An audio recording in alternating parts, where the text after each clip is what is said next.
ಕಾಳಸಂತೆಕೋರರು, ಮಧ್ಯವರ್ತಿಗಳು, ಸ್ವತಃ ಕಾಂಗ್ರೆಸ್ಸಿಗರು, ಅದರ ನಾಯಕರು ಸಾವಿರ ಸಿಲಿಂಡರ್ಗಳನ್ನ ಇಟ್ಟುಕೊಂಡು ದೇಶಕ್ಕೆ ದ್ರೋಹ ಮಾಡುವ ಮತ್ತು NDA ಸರ್ಕಾರದ ವಿರುದ್ಧ ಒಂದು ಪ್ರೊಪಗಾಂಡವನ್ನ ಹುಟ್ಟುಹಾಕುವ ಎಲ್ಲ ಪ್ರಯತ್ನಗಳನ್ನ ಮಾಡಿ. ಡೀಸೆಲ್, ಪೆಟ್ರೋಲ್, LPG 90 ದಿನಕ್ಕೆ ಆಗುವಷ್ಟು 3 ತಿಂಗಳು ಯಾವುದೇ ತೊಂದರೆ ತಾಪತ್ರ ಇಲ್ಲದೇನೆ ದೇಶಿಕರು ನಿರುಮ್ಮಳವಾಗಿ ನಿರಾಳವಾಗಿ ಬದುಕಬಹುದು, ದಿನಚರಿ ಮಾಡಬಹುದು.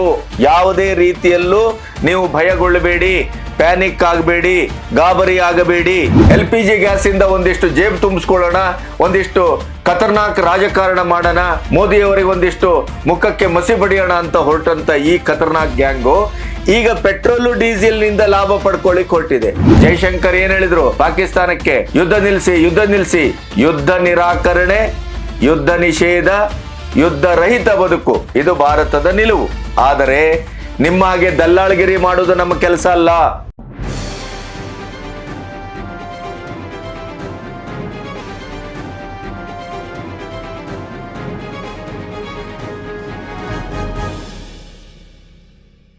ನಮಸ್ತೆ, ಬಿ ಗಣಪತಿ ನ್ಯೂಸ್ ಚಾನೆಲ್ಗೆ ಸ್ವಾಗತ.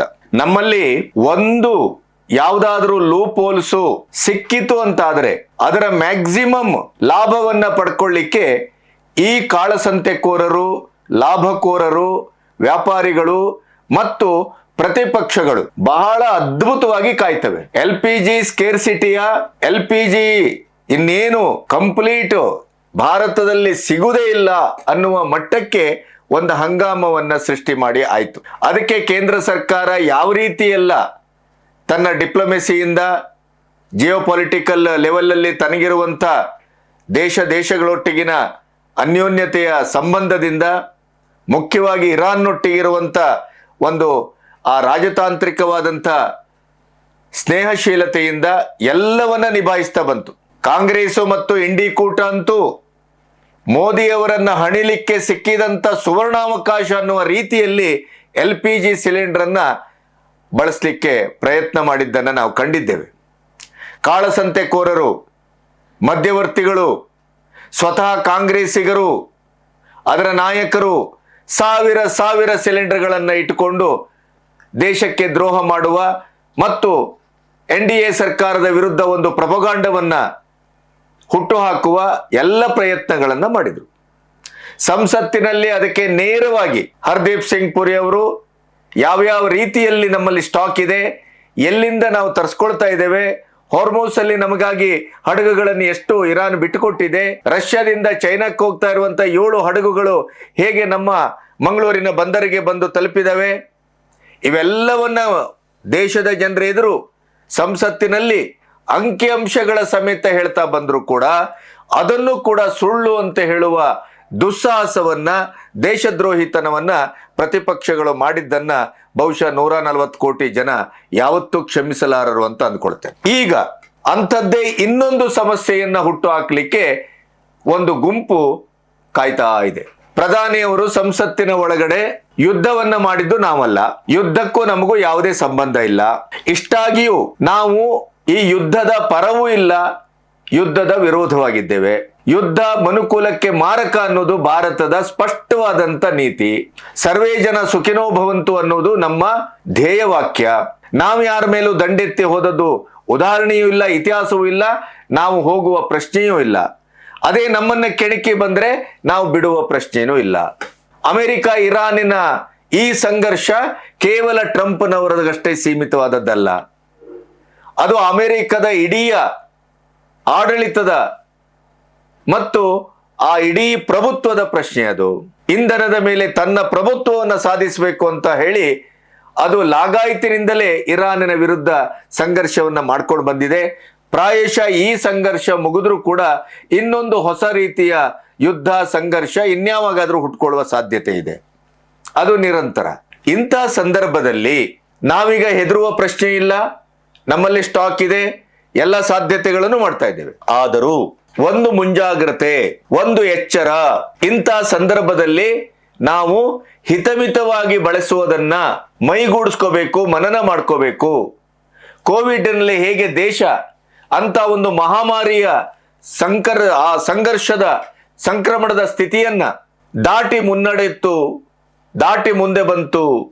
ಯಾವ ಸಂಯಮ, ಯಾವ ದೃಢತೆ, ಯಾವ ಸಹಕಾರ ಇಡೀ ದೇಶ ಸರ್ಕಾರಕ್ಕೆ ಕೊಟ್ಟಿತೋ, ಅದೇ ರೀತಿಯಲ್ಲಿ ಯುದ್ಧ ಅನಿಶ್ಚಿತವಾಗಿ ಮುಂದುವರೆದರೆ, ನಿರೀಕ್ಷೆಯಂತೆ ಯುದ್ಧ ವಿರಾಮ ಆಗದೇ ಇದ್ರೆ, ಸ್ಥಾಗಿತ್ಯಗೊಳ್ಳದೇ ಇದ್ರೆ, ಬರುವ ಎಲ್ಲ ಸಂಕಟ, ಸಂಘರ್ಷ, ಸಮರ, ಅದರ ಪರ್ಯಾಯವಾಗಿ ಭಾರತಕ್ಕೆ ಆಗಬಹುದಾದಂಥ ಹಾನಿ, ದೈನಿಕವಾದಂಥ ಬದುಕಿನ ತೊಂದರೆ, ತಾಪತ್ರಯಗಳು, ಇವೆಲ್ಲವನ್ನು ಕೂಡ ಕೋವಿಡ್ನ ರೀತಿಯಲ್ಲಿ ಎದುರಿಸಲಿಕ್ಕೆ ಭಾರತ ಸಿದ್ಧವಾಗಬೇಕಿದೆ ಅನ್ನುವಂಥ ಒಂದು ಮುನ್ಸೂಚನೆಯನ್ನ, ಎಚ್ಚರವನ್ನ ಕೊಟ್ಟರು.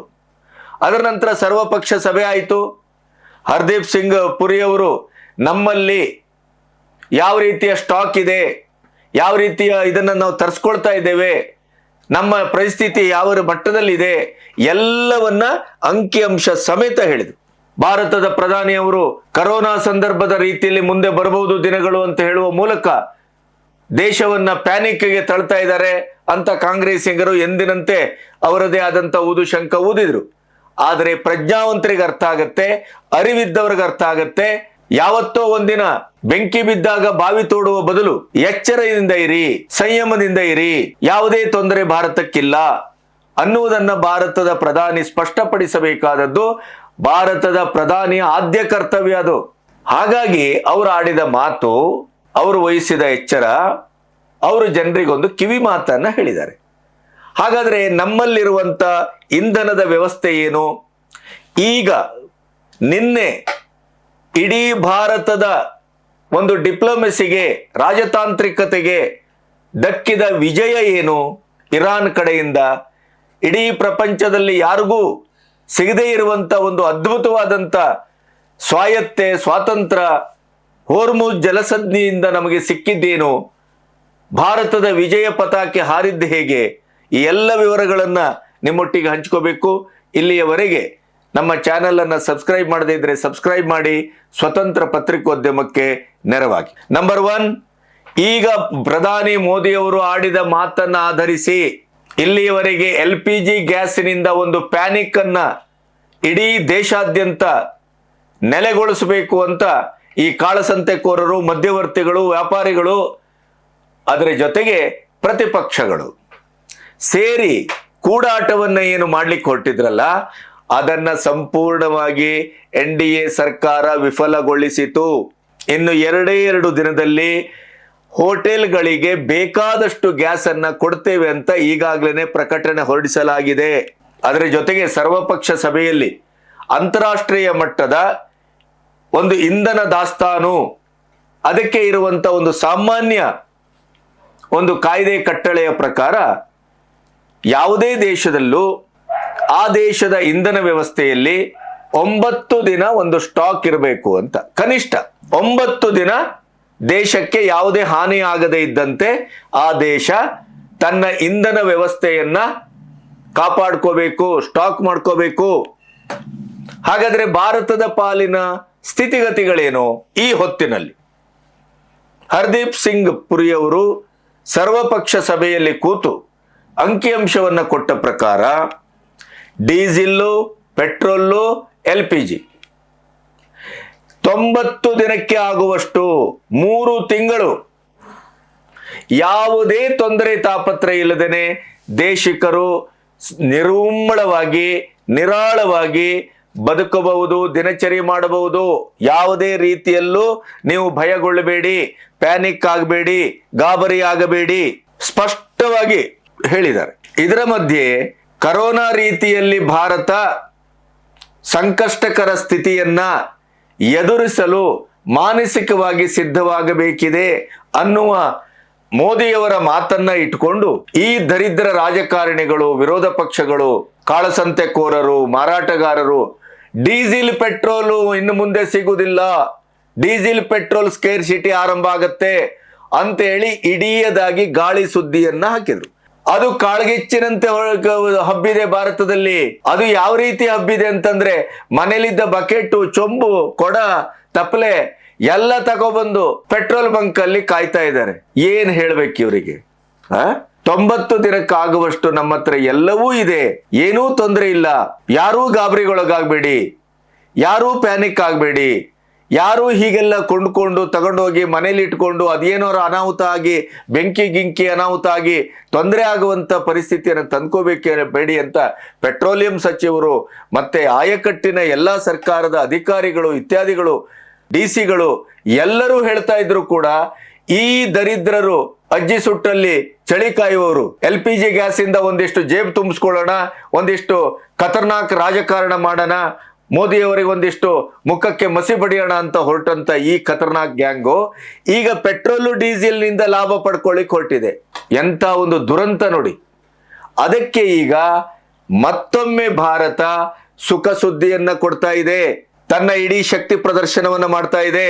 ಈ 12 ವರ್ಷದಲ್ಲಿ ಆತ್ಮನಿರ್ಭರ ಭಾರತದ ಒಟ್ಟು ಗಳಿಕೆ ಏನು, ಅದರ ಸಾಧನೆ ಏನು, ಸಾರ್ಥಕತೆ ಏನು ಅನ್ನೋದನ್ನ ಘೋಷಿಸ್ತಾ ಇದೆ. ಇದೇ ರಾಹುಲ್ ಗಾಂಧಿ ಸಂಸತ್ತಿನಲ್ಲಿ ನಿಂತು ಹೇಳಿದ್ರು, ಆತ್ಮನಿರ್ಭರ ಭಾರತ ಅನ್ನೋದು ಒಂದು ಬೋಗಸ್ಸು, ಸುಳ್ಳು ಅಂತ. ಇವತ್ತು ಆಪರೇಷನ್ ಸಿಂಧೂರದ ನಂತರ ಭಾರತದ ತಯಾರಿಕೆಯ ಶಸ್ತ್ರಾಸ್ತ್ರಗಳಿಗೆ ಎಂತ ಬೆಲೆ ಬಂದಿದೆ ಅನ್ನೋದು ರಾಹುಲ್ ಗಾಂಧಿ ಅವರಿಗಲ್ಲ, ಅವರ ವಂಶಜರಿಗೂ ಅರ್ಥ ಆಗ್ಬೇಕು. ಅದೇ ರೀತಿಯಲ್ಲಿ ಇದೇ ಪೆಟ್ರೋಲಿಯಂ ಸಚಿವರು ಹೇಳಿದ್ರು, ಹರ್ದೀಪ್ ಸಿಂಗ್, ಈ ಒಂದು ದಶಕದಿಂದ 2014ರ ಮೊದಲು ಪ್ರತಿಯೊಂದನ್ನು ಪೆಟ್ರೋಲು ಡೀಸೆಲ್ LPG ಎಲ್ಲವನ್ನು ಬೇರೆ ದೇಶದಿಂದ ನಾವು ಕಾಡಿ ಬೇಡಿ ತರಿಸ್ಕೋಬೇಕಾಗಿತ್ತು, ಆಮದಿನ ಮೇಲೇನೆ ನಾವು ನಿಂತಿದ್ದೆವು. ಅದಕ್ಕಾಗೇನೆ ಭಾರತದ ಪ್ರಧಾನಿ ಪಟ್ಟವನ್ನ ಅಲಂಕರಿಸಿದ ಪ್ರಥಮ ಪಾದದಲ್ಲೇ ಮೋದಿಯವರು ಘೋಷಿಸಿದ್ದೇನೋ ಆತ್ಮನಿರ್ಭರ ಭಾರತ, 2047ರ ವಿಕಸಿತ ಭಾರತ. ನಮ್ಮ ಕಾಲ ಮೇಲೆ ನಾವು ನಿಲ್ಲಬೇಕೇ ಹೊರತು ನಮಗಾಗಿ ನಾವು ಬೇರೆಯವರನ್ನ ಅವಲಂಬಿಸಿದ್ರೆ ನಾವು ಯಾವತ್ತೂ ಉದ್ಧಾರ ಆಗುವುದಿಲ್ಲ ಅನ್ನೋದನ್ನ ಅವರು ಕಂಡುಕೊಂಡ್ರು. ಆತ್ಮನಿರ್ಭರ ಭಾರತದ ಫಲಶ್ರುತಿ ಏನು ಗೊತ್ತಾ? ಇವತ್ತು ಭಾರತಕ್ಕೆ ಬೇಕಾದಂತ LPGಯ 60% 60% LPG ಭಾರತದಲ್ಲೇ ಉತ್ಪನ್ನ ಆಗುತ್ತೆ. ನೆನಪಿಡಿ, ಇದು ಈ ಶಕ್ತಿ ಈ ಸಾಧ್ಯತೆ ಇರೋದ್ರಿಂದಲೇ ಇರಾನ್ ಅಮೆರಿಕ ಇಸ್ರೇಲಿನ ವಾರ ಆದಂತ ಈ ಸಂದರ್ಭದಲ್ಲಿ ಭಾರತ ಇಂಥ ದೊಡ್ಡ ದೇಶ, 140 ಕೋಟಿ ಜನ, ಡೊಮೆಸ್ಟಿಕ್ಗೆ ಎಷ್ಟು ಬೇಕು, ಕಮರ್ಷಿಯಲ್ಗೆ ಎಷ್ಟು ಬೇಕು, ಪ್ರತಿ ಗಂಟೆಗೆ ಪ್ರತಿ ದಿನಕ್ಕೆ, ಆದರೂ ಕೂಡ ಎಲ್ಲಿಯೂ ಭಾರತ ಪ್ಯಾನಿಕ್ ಆಗುವ ಹಂತಕ್ಕೆ ಒಂದು ಕ್ಷಣವೂ ಬಂದಿಲ್ಲ, ಮ್ಯಾನೇಜ್ ಮಾಡಿತ್ತು. ಮತ್ತೆ ಇರಾನ್ನಿಂದಲೇ ನಮ್ಮ ಸ್ನೇಹಶೀಲತೆ, ನಮ್ಮ ಏನು ಜಿಯೋಪೊಲಿಟಿಕಲ್, ನಮ್ಮ ವಿದೇಶಾಂಗ ನೀತಿ ಇವೆಲ್ಲದರ ಫಲವಾಗಿ ಏನಾಯ್ತು, 2, 4, 6 ಹಡಗುಗಳು ಬರ್ತಾನೇ ಇವೆ. ಈಗ ಅದಕ್ಕೂ ಒಂದು ಗುಡ್ ನ್ಯೂಸ್ ಸಿಕ್ಕಿದೆ, ಅದ್ಭುತ ನ್ಯೂಸ್ ನೋಡಿ. ಭಾರತದ ಒಂದು ವಿಶ್ವಾಸಾರ್ಹತೆ ಸಂಬಂಧ ಯಾವ ಮಟ್ಟದಲ್ಲಿದೆ ಅಂದ್ರೆ, ಒಂದು ಕಡೆ ಇಸ್ರೇಲಿನೊಟ್ಟಿಗೂ ಅದ್ಭುತ ಸಂಬಂಧ, ಇನ್ನೊಂದು ಕಡೆ ಪ್ಯಾಲೆಸ್ತೇನಿನ ಶ್ರೇಷ್ಠ ಗೌರವವನ್ನ ಭಾರತದ ಪ್ರಧಾನಿ ಪಡೆದಿದ್ದಾರೆ. ಇರಾನ್ನೊಟ್ಟಿಗೆ ಅದ್ಭುತವಾದ ಸಂಬಂಧ, ಅದೇ ಮಧ್ಯಪ್ರಾಚ್ಯದೊಟ್ಟಿಗೂ ಅಷ್ಟೇ ಗಟ್ಟಿಯಾದಂತ ಸಂಬಂಧ. ಟ್ರಂಪ್ನೊಟ್ಟಿಗೆ ವ್ಯಾವಹಾರಿಕವಾದಂತ ಭಾರತದ ಹಿತ ಕಾಪಾಡುವ ದೃಷ್ಟಿಯಲ್ಲಿ ಅದ್ಭುತವಾದಂತ ಒಂದು ಸಂಘರ್ಷಕ್ಕೂ ಭಾರತ ಇಳಿತು. ಆದರೆ ರಾಜತಾಂತ್ರಿಕ ಆ ವಿಚಾರ ಅಂತ ಬಂದಾಗ ಅಮೆರಿಕದೊಟ್ಟಿಗೂ ಬಹಳ ಗೌರವಯುತವಾದಂತ ಒಡನಾಟ ಇದೆ. ಇಡೀ ಪ್ರಪಂಚದಲ್ಲಿ ಭಾರತಕ್ಕೆ ಪಾಕಿಸ್ತಾನ, ಟರ್ಕಿ ಅಥವಾ ಬಾಂಗ್ಲಾ ಈ ತರದ ದರಿದ್ರ ದೇಶಗಳನ್ನ ಬಿಟ್ರೆ ಬೇರೆ ಯಾವುದೋ ದೇಶದೊಟ್ಟಿಗೂ ಸಂಘರ್ಷ ಇಲ್ಲ. ಅದರಲ್ಲೂ 2 ದಿನದ ಬೆಳವಣಿಗೆ. ಭಾರತ ಏನು ಯುನಿಸ್ರಿಂದ ಅಥವಾ ಬಾಂಗ್ಲಾದಿಂದ ಏನನ್ನ ಅಪೇಕ್ಷಿಸಿತ್ತೋ ಅದೇ ಭಾರತದ ಪಾಲಿಗೆ ಬಾಂಗ್ಲಾ ಇವತ್ತು ಸ್ಪಂದಿಸ್ತಾ ಇದೆ. ಇಂಥ ಒಂದು ಡಿಪ್ಲೊಮೆಸಿ, ನಮ್ಮ ವಿದೇಶಾಂಗ ನೀತಿ ಎಷ್ಟರ ಮಟ್ಟಿಗೆ ಕೆಲಸ ಮಾಡಿದೆ ಅಂತಂದ್ರೆ, ಇವತ್ತು ಇರಾನ್ ಹೋರ್ಮೋಸ್ ಜಲಸಂಧಿಯನ್ನ ರಷ್ಯಾ, ಚೈನಾ ಬಿಟ್ರೆ ಭಾರತ, ಆಮೇಲೆ ಇರಾಕಿಗೆ ಮತ್ತು ಪಾಕಿಸ್ತಾನಕ್ಕೂ ಸ್ವಲ್ಪವನ್ನ ಕೊಟ್ಟಿದೆ. ನಿನ್ನೆ ಇಡೀ ಭಾರತದ ವಿಷಯದಲ್ಲಿ ಮುಕ್ತಗೊಳಿಸಿದೆ. ನಮ್ಮದು ಎಷ್ಟೇ ಹಡಗಿದ್ರು, LPG ಇರ್ಬೋದು, ಪೆಟ್ರೋಲ್ ಇರ್ಬೋದು, ಡೀಸೆಲ್ ಇರ್ಬೋದು, ಯಾವುದೇ ಇದ್ರೂ ಕೂಡ ನಿರಾತಂಕವಾಗಿ ಅದು 24/7 ಹೋರ್ಮುಜ್ ಜಲಸಂಧಿಯನ್ನ ದಾಟಿ ಬರಬಹುದು. ಇರಾನು ಸ್ಪಷ್ಟಪಡಿಸಿದೆ. ಭಾರತ ನಮ್ಮ ಆಪ್ತ ಮಿತ್ರ ಅಂತ ಕರೆದಿದೆ. ಯಾಕೆ ಇದು? ನೋಡಿ, ಪ್ರಪಂಚದಲ್ಲಿ 58 ರಾಷ್ಟ್ರ ಇದೆ, ಮುಸ್ಲಿಂ ರಾಷ್ಟ್ರ. 58 ಮುಸ್ಲಿಂ ರಾಷ್ಟ್ರಗಳಿದ್ರೂ ಕೂಡ ಇರಾನಿಗೆ ಇಂಥ ಸಂಕಷ್ಟಕರ ಪರಿಸ್ಥಿತಿಯಲ್ಲಿ, ಯುದ್ಧ ಕಾಲದಲ್ಲಿ ಅವಶ್ಯಕವಾದಂತ ಯಾವ ಸಾಮಗ್ರಿಗಳನ್ನು, ಸಹಾಯವನ್ನು ಮುಸ್ಲಿಂ ಕಂಟ್ರಿ ಮಾಡಿಲ್ಲ. ಭಾರತ ಮಾಡಿತ್ತು. ಭಾರತ ಔಷಧವನ್ನ ಕಳಿಸ್ತು, ಆಹಾರವನ್ನ ಕಳಿಸ್ತು. ಭಾರತದ ವಸ್ತುಗಳಿಗೆ ಇರಾನ್ನಲ್ಲಿ ಸಿಕ್ಕಾಪಟ್ಟೆ ಬೇಡಿಕೆ, ಅದು ಬೇರೆ. ಆದರೆ ಇಂಥ ಸಂದರ್ಭದಲ್ಲಿ ಭಾರತ ಇರಾನಿಗೆ ಏನೆಲ್ಲ ಬೇಕು ಅದನ್ನ ಅತ್ಯಂತ ಜರೂರತ್ತಾಗಿ ಕಳಿಸ್ತು ಅಂತ. ಈ ಭಾರತದ ಸ್ನೇಹಶೀಲತೆಯೇ ಇವತ್ತು ಭಾರತವನ್ನ ಬದುಕಿಸಿದೆ. ಹೋರ್ಮೋಜ್ ಜಲಸಂಧಿ ರಷ್ಯಾ, ಚೈನಾ ಭಾರತಕ್ಕೆ ಪ್ರಥಮ ದರ್ಜೆಯಲ್ಲಿ ಮುಕ್ತವಾಗಿದೆ ನಿನ್ನೆಯಿಂದ. ಹಾಗಾಗಿ ಇನ್ನು ಮುಂದೆ ಯಾವುದೇ ರೀತಿಯ ಭಯ ಬೇಕಾಗಿಲ್ಲ. 90 ದಿನಕ್ಕಾಗುವಷ್ಟು ಆಲ್ರೆಡಿ ಸ್ಟಾಕ್ ಇದೆ. LPG 60% ನಮ್ಮಲ್ಲೇ ಉತ್ಪನ್ನ ಆಗುತ್ತೆ. ಈಗಾಗಲೇ ಹಡಗುಗಳು ಬಂದರಲ್ಲಿ ಬಂದು ಲಂಗರು ಹಾಕಿದೆ. ಇನ್ನು ಉಳಿದಂತೆ ಯಾವ ಹಡಗುಗಳು 1, 2, 3 ಅಲ್ಲ, ನಮ್ದು 25 ಹಡಗಿದ್ರೆ 25 ಹಡಗು ಬರ್ತದೆ. ಅದಕ್ಕೆ ವಿಶೇಷವಾಗಿ ಭಾರತದ ನೌಕಾನೆಲೆ, ನೌಕಾಪಡೆ ಈ ಎಲ್ಲ ಹಡಗುಗಳಿಗೆ ಸಶಸ್ತ್ರವಾದಂಥ ಒಂದು ಭದ್ರವಾದ ಕಾವಲನ್ನು ಕೂಡ ಕೊಡ್ತಾ ಇದೆ. ಹಾಗಾಗಿ ನಿರಾತಂಕವಾಗಿ ನಿಶ್ಚಿಂತೆಯಿಂದ ನಮ್ಮ ಹಡಗುಗಳು ಅವರ ಎಲ್ಲೆಲ್ಲಿ ಬರಬೇಕು ಆಯಾಯ ಬಂದರುಗಳಿಗೆ ಇನ್ನು ಮುಂದೆ ನಿರಂತರವಾಗಿ ಬರುತ್ತೆ. ಇದು ಭಾರತ ಸಾಧಿಸಿದ ಜಿಯೋಪೊಲಿಟಿಕಲ್ ಲೆವೆಲ್ನಲ್ಲಿ ಬಹಳ ದೊಡ್ಡ ವಿಜಯ. ನಾವು ಎಲ್ಲಿ ಖಡಕ್ ಆಗ್ಬೇಕು ಅಲ್ಲಿ ಖಡಕ್ ಆಗ್ತೇವೆ, ಹಸ್ತವನ್ನ ಚಾಚಬೇಕು ಅಲ್ಲಿ ಸ್ನೇಹ ಹಚ್ಚುವ ಹಸ್ತವನ್ನ ಚಾಚ್ತೇವೆ. ಯಾವುದೇ ಕಾರಣಕ್ಕೂ ಭಾರತದ ಹಿತಾಸಕ್ತಿಯನ್ನು ಬಲಿ ಕೊಡುವ ಪ್ರಶ್ನೆಯೇ ಇಲ್ಲ ಅನ್ನೋದು ಮೋದಿ ಅವರ ಪ್ರಥಮವಾದಂತ ಆದ್ಯತೆ ಮತ್ತು ನಿಲುವು. ಜೈಶಂಕರ್ ಏನ್ ಹೇಳಿದ್ರು ಪಾಕಿಸ್ತಾನಕ್ಕೆ? ಯುದ್ಧ ನಿಲ್ಲಿಸಿ, ಯುದ್ಧ ನಿರಾಕರಣೆ, ಯುದ್ಧ ನಿಷೇಧ, ಯುದ್ಧ ರಹಿತ ಬದುಕು, ಇದು ಭಾರತದ ನಿಲುವು. ಆದರೆ ನಿಮ್ಮ ಹಾಗೆ ದಲ್ಲಾಳಗಿರಿ ಮಾಡುವುದು ನಮ್ಮ ಕೆಲಸ ಅಲ್ಲ. ಅಜ್ಜಿ ಸುಟ್ಟಾಗ ಬಿಡಿ ಹಚ್ಚು ಕೆಲಸ ಮಾಡ್ತಾರಲ್ಲ ಪಾಕಿಸ್ತಾನ ಯಾವಾಗ್ಲೂ. ಅಮೆರಿಕ ಇರಾನ್ ಸಂಘರ್ಷ ಆದ ತಕ್ಷಣ ತಾನೇನೋ ಮಾಡ್ಲಿ ಬಿಡ್ತೇನೆ, ತಾನೇನೋ ಮಧ್ಯಸ್ಥಿಕೆ ಮಾಡ್ತೇನೆ ಅಂತ ಮುಂದೋಗಿ ಅಲ್ಲಿ ಬೇಳೆ ಬಯಸ್ಕೊಳ್ಳುವಂಥದ್ದು. ಅದಕ್ಕಾಗೇನೆ ಜೈಶಂಕರ್ ಹೇಳಿದ್ರು, ನಿಮ್ಮ ಹಾಗೆ ದಲ್ಲಾಳಿ ಕೆಲಸ ಮಾಡುವುದು ನಮ್ಮ ಕೆಲಸ ಅಲ್ಲ. ಅಂದ್ರೆ ಭಾರತ ಎಷ್ಟು ಶಕ್ತವಾಗಿದೆ, ಭಾರತ ಎಷ್ಟು ಕಟುವಾಗಿದೆ, ಭಾರತ ಎಷ್ಟು ಶಾರ್ಪ್ ಆಗಿದೆ, ಭಾರತ ಎಲ್ಲಿ ಯಾರನ್ನ ಹೇಗೆ ಹೊಡೆಬೇಕು ಅದೇ ರೀತಿಯಲ್ಲಿ ಹೊಡೆತದೆ, ಮಗ್ಲು ಮುರಿತದೆ. ಆದರೆ ಅದೇ ರೀತಿಯಲ್ಲಿ ಭಾರತದ ಹಿತಾಸಕ್ತಿಗಾಗಿ ಸ್ನೇಹದ ಹಸ್ತವನ್ನ ಚಾಚಬೇಕಾದಂತ ಸಂದರ್ಭ ಎಲ್ಲೆಲ್ಲಿ ಸಿಗುತ್ತೋ ಅಲ್ಲಿ ಮ್ಯಾಕ್ಸಿಮಮ್. ಈಗ ಮಧ್ಯಪ್ರಾಚ್ಯಕ್ಕೆ ಎಷ್ಟು ಸಹಕಾರ ಪ್ರತಿದಿನ ಪ್ರಧಾನಿಯವರು UAE ಇರ್ಬೋದು, ಸೌದಿ ಇರ್ಬೋದು, ಪ್ರತಿಯೊಂದು ದೇಶದ ಅಧ್ಯಕ್ಷರಿಗೆ, ಅವರ ದೊರೆಗಳಿಗೆ ಫೋನ್ ಮಾಡಿ ಏನಾಗಬೇಕು ನಾವಿದ್ದೇವೆ, ಈ ರೀತಿಯ ಒಂದು ಸಮಾಧಾನವನ್ನ, ಅವರೊಟ್ಟಿಗೆ ಒಂದು ಒಳ್ಳೆಯ ಸಂಬಂಧವನ್ನ, ಸಹಕಾರವನ್ನ ನಿರಂತರವಾಗಿ ಇಟ್ಕೊ ಬಂದಿದ್ದಾರೆ. ಹಾಗಾಗಿನೇ ಭಾರತದ ಪರಂಪರೆ ಅದು, ಭಾರತದ ಧರ್ಮ ಪ್ರಜ್ಞೆ ಅದು, ಭಾರತದ ಸನಾತನ ವ್ಯವಸ್ಥೆಯ ಒಂದು ಪ್ರತೀಕ ಅದು. ನಾವು ಕಾಲ್ಕೆರೆ ಜಗಳಕ್ಕೆ ಹೋಗುವುದಿಲ್ಲ, ನಾವು ಯುದ್ಧ ಸಾರುವುದಿಲ್ಲ. ಯಾರಾದರೂ ಆಪತ್ತಿನಲ್ಲಿದ್ದಾರೆ ಅಂತಂದ್ರೆ ನಮಗೆ ಆಪತ್ತಾದರೂ ತೊಂದರೆ ಇಲ್ಲ, ನಾವು ಅವರಿಗೆ ಸಹಕರಿಸ್ತೇವೆ. ಇದು ಭಾರತದ ಧರ್ಮ. ಇದರಿಂದಲೇ ಇವತ್ತು ನಾವು ಎಂಥ ಸಂಕಷ್ಟಕರ ಸ್ಥಿತಿ ವಿಶ್ವಕ್ಕೆ ಎರಗಿದ್ರು ಕೂಡ ನಾವು ಅದರಿಂದ ಬಚಾವಾಗ್ತಾ ಇದ್ದೇವೆ. ಇದು ಡಿಪ್ಲೊಮೆಸಿ, ಇದು ಮೋದಿ ಭಾರತ. ನಮಸ್ತೆ.